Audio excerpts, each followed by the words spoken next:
Bem-vindos a mais um Mergulho Profundo. Hoje a gente vai examinar um material, um conjunto de fontes, na verdade, que descrevem o que seria uma estratégia de oposição. Uma estratégia montada contra o governo Dilma Rousseff, no Brasil. Isso. O material traz uma análise que alega manipulação da mídia, interesses econômicos e chama de desconstrução sistemática de um projeto político. Nossa missão aqui é tentar extrair as ideias centrais desses documentos, né? Ok, vamos desenrolar isso. Exato. E, olha, para entender a linha de argumentação dessas fontes, elas sugerem começar com a importância da interpretação crítica, sabe? Interpretação crítica. Uma das fontes até cita Platão. Pessoas normais falam sobre coisas, pessoas inteligentes sobre ideias e pessoas mesquinhas sobre pessoas. Interessante. E também citam Galbraith, lembrando que posições de privilégio tendem a criar justificativas convenientes, digamos. Ah, claro. Então, isso meio que prepara o terreno para a gente examinar como a informação pode ser apresentada e, bom, com quais intenções, né? Pelo menos segundo essa análise que a gente está vendo. Faz sentido. E aí o material entra no que descreve como um oligopólio da mídia. É isso. Que teria manipulado informações. Exatamente. Principalmente informações econômicas e políticas. E mencionam uma simplificação exagerada das notícias. Tem até uma história de um apelido interno em redações para o telespectador médio. Ah, sim, eles mencionam Homer Simpson, alguém com, dificuldade para entender temas mais complexos. É uma visão bem ácida da mídia que apresentam ali. Sim. E essa análise fala também numa normalização da violência e do discurso de ódio, que estaria associada a certas figuras da mídia. Mas o que eu acho particularmente interessante na perspectiva das fontes é a conexão histórica que elas fazem. Conexão histórica? Como assim?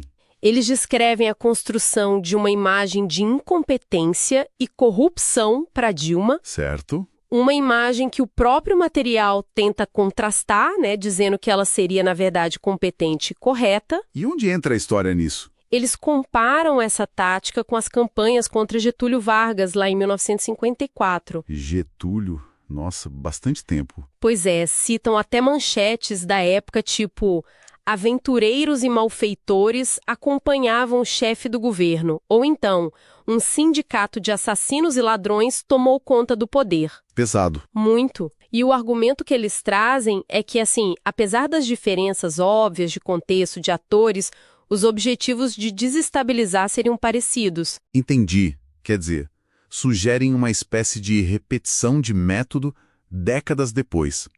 E como essa estratégia teria funcionado mais recentemente, segundo as fontes? Quais seriam os passos? O texto descreve passos bem definidos. Primeiro, desestabilização econômica. Fica martelando a ameaça da inflação para forçar a alta de juros. Ok. E quem se beneficiaria com juros altos? Bom, segundo a análise, os mais ricos, né? O setor financeiro. Ok. Primeiro passo. E o segundo? Segundo, ataque à Copa do Mundo de 2014. Tratar tudo como gasto, não como investimento. Ignorar supostos legados positivos. Certo. Terceiro, requentar escândalos antigos. Dão exemplo de um caso de compra de refinaria.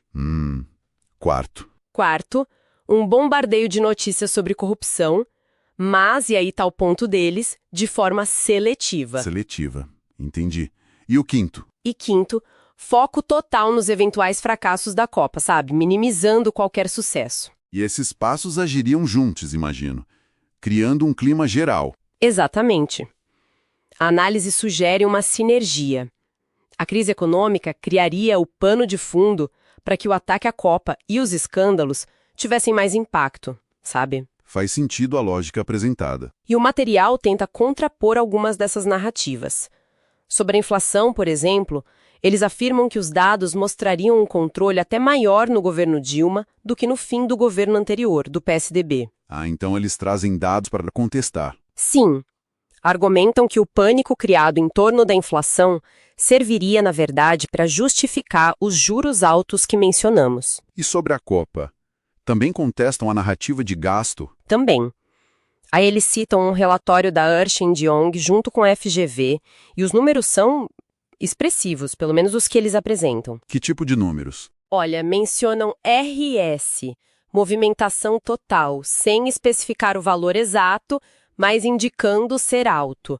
Falam em 3,63 milhões de empregos ano criados entre 2010 e 2014. Empregos ano, ok. Isso, 63,48 bilhões em renda gerada para a população, 18,13 bilhões em impostos arrecadados e um impacto direto estimado no PIB de 64,5 bilhões. Nossa, são números grandes. São.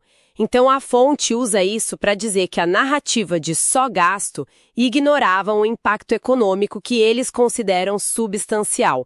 Pinta um quadro bem diferente. Entendi. E quanto à questão da corrupção, que era o quarto ponto, como o material aborda a seletividade que mencionou? Eles usam uma citação do Luiz Fernando Veríssimo, que é ótima.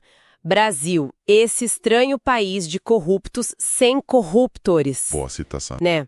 O argumento é que a corrupção existe, claro, em vários setores, mas que a cobertura da mídia teria sido direcionada, com o objetivo de enfraquecer o que eles chamam de projeto trabalhista. E aí eles definem esse projeto. Sim, apresentam como uma disputa entre dois projetos. Um trabalhista, com foco em diminuir desigualdade e inclusão social, e um oposicionista, mais focado no livre mercado, na manutenção do status quo, digamos assim. Colocam como uma escolha de modelos para o país, então? Exato. E qual seria o plano final dessa estratégia toda na visão das fontes que estamos analisando? Se nada disso funcionasse, se a reeleição acontecesse mesmo assim. Pois é.